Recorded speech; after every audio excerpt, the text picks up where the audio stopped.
రాత్రిపూట వచ్చి దోచుకొని వెళ్ళి డబ్బుల కోసం స్నేహితుల అడ్డదారి. ఎవరు ఈ నిందితుడు? ఫిరోజ్.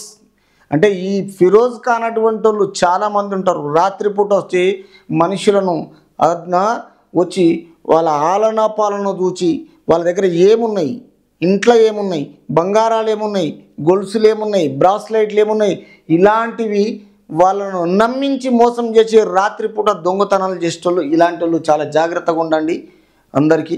ఎందుకంటే మన 9 టీవీ తరపున ఇప్పుడున్న యూత్లో కొందరు దుర్మార్గులు ఇటువంటి దొంగతనానికి పాల్పడుతున్నారు. కాబట్టి ఇట్లాంటి విషయాల్లో పోవద్దని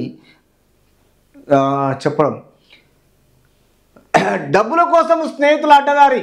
రాత్రి వేళ ఒంటరిగా నడుచుకుంటూ వెళ్తున్న వారిని లక్ష్యంగా చేసుకొని బెదిరించి దోచుకుంటున్న ఒక యువడితో పాటు బాలుడు పదారని సుల్తాన్ బజార్ పోలీసులు అరెస్టు చేశారు.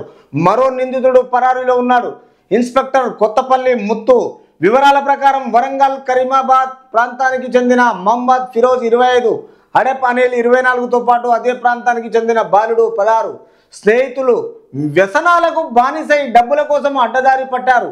వరంగల్ నుంచి హైదరాబాద్కు వచ్చారు. రాత్రి సమయాల్లో ఒంటరిగా నడుచుకుంటూ వెళ్తున్న వారిని బెదిరించి చరవాణులు డబ్బులు లాక్కుంటూ తప్పించుకొని తిరుగుతున్నారు. ఈ నెల 19న పని నిమిత్తము నారాయణపేట నుంచి బస్సులో రాత్రి 12 గంటలకు నగరానికి వచ్చిన కారు డ్రైవర్ నరేష్ 24 కోటి ఉస్మానియా వైద్య కళాశాల వద్ద ఒక దుకాణం ఎదుట పడుకున్నారు. తెల్లవారుజామున 2:30 ప్రాంతంలో నరేష్ చరవాణి మాట్లాడుతూ కోటి హైదరాబాద్ వైపు నడుచుకుంటూ వెళ్తుండగా వెనుక నుంచి ద్విచక్ర వాహనంపై వచ్చిన ముగ్గురు అగంతకులు యువకుడి చేతిలోని సెల్ ఫోన్ లాక్కునేందుకు ప్రయత్నించగా ప్రతిఘటించారు. ముగ్గురు కలిసి చరవాణితో పాటు వెండి కడియము 4000 నగదు లాక్కొని పరారయ్యారు. కింద పడిన నరేష్ తలకు గాయమైంది.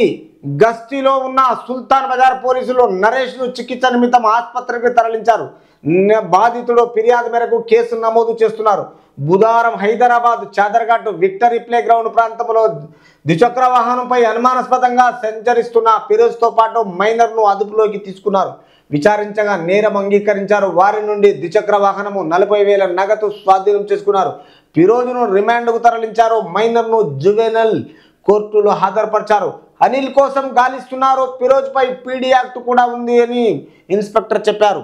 అంటే ఈ మహానుభావులు దొంగతనానికి కరెక్ట్గా ఒంటరిగా వచ్చిన వాళ్ళను బెదిరించి వాళ్ళ దగ్గర జేబులో డబ్బులు, చేతి కడియము, గొలుసులు ఎన్నున్నా రహదారి మీద వెళ్ళే వాళ్ళను ఒక యువకుడితో పాటు సుల్తాన్ బజార్కు చెందిన ఇన్స్పెక్టర్ కొత్తపల్లి ముత్తు వివరాల ప్రకారము వరంగల్ కరీంనగర్ చెందిన మహమ్మద్ ఫిరోజ్ అండ్ అనిల్ ఈ ప్రాంతానికి చెందిన బాలుడు